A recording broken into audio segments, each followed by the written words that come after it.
పోయిందంటే భారతదేశంలో అతి ఎక్కువ వరి ధాన్యం పండించే రాష్ట్రం తెలంగాణ రాష్ట్రం మార్చారు కేసీఆర్.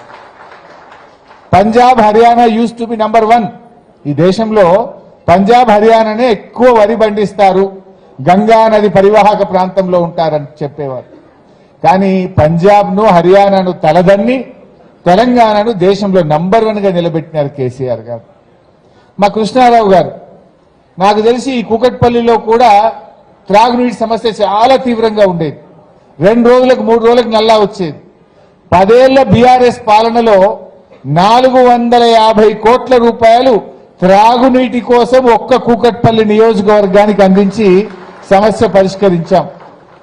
ఎన్నో పెద్ద పెద్ద జిఎల్ఎస్ఆర్లు, ఓహెచ్ఎస్ఆర్లు, పైప్ లైన్లు వేసి హైదరాబాద్తో సహా ఈ కూకట్పల్లిలో కూడా త్రాగునీటి సమస్య పరిష్కారం జరిగింది. ఇది కేసీఆర్ గారి ఆలోచన.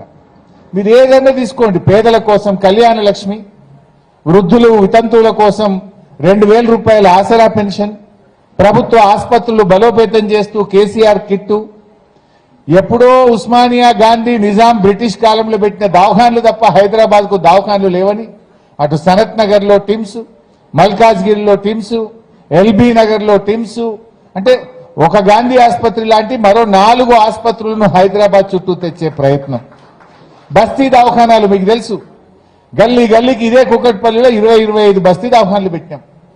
బస్తీ దవాఖానాలు, టిమ్స్ ఆసుపత్రులు, విద్య, వైద్యం, infrastructure, drinking water, power sector, ఇది బీఆర్ఎస్ పాలన. మరి రేవంత్ పాలనలో ఏం జరుగుతా ఉంది?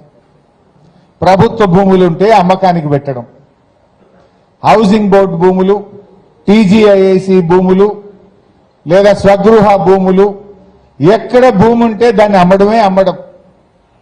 చివరికి మొన్న హైదర్ నగర్లో కృష్ణారావు గారు మున్సిపల్ వైస్ చైర్మన్ గా ఉన్నప్పుడు ఆ కాలనీ వాసులందరూ కోరితే ఆ 1000 గజాలను ఒక పార్కుగా ఆ రోజు ఆయన పోరాడి పార్కు కోసం కాలనీ వాసుల విజ్ఞప్తి మేరకు ఆ భూమిని పార్కు కేటాయించారు. రేవంత్ రెడ్డి దాన్ని కూడా అమ్మకానికి పెట్టిండు. ఆయన పార్కులు ఇడవడు, ప్లాట్లు ఇడవడు, గజాలు ఇడవడు, ఎకరాలు ఇడవడు, అమ్ముడు. ఈ 2.5 సంవత్సరాల్లో 30,000 కోట్ల రూపాయల విలువైన భూములు అమ్మేసినట్టు రేవంత్ రెడ్డి. బీఆర్ఎస్ హయాంలో హౌసింగ్ బోర్డులో ఒక్క గజమని అమ్మినమా? కేపీహెచ్బీలా పార్కులకు ఇచ్చాం. మీరు కోరితే పార్కులకు ఆనాడు కేటీఆర్ గారు స్థలాలు కేటాయించారు, ఇన్ఫ్రాస్ట్రక్చర్ కేటాయించాం, ఆసుపత్రుల కోసం ఇచ్చాం. కానీ ఈరోజు అమ్మడం తప్ప ఇంకేం మిగలలేదు. ఈ తెలంగాణలో 30,000 కోట్ల భూములు అమ్మారు. ఇప్పటికే ఇంకేం మిగిల్చే పరిస్థితి కనబడతలేదు. రేపటి భవిష్యత్ తరాలకు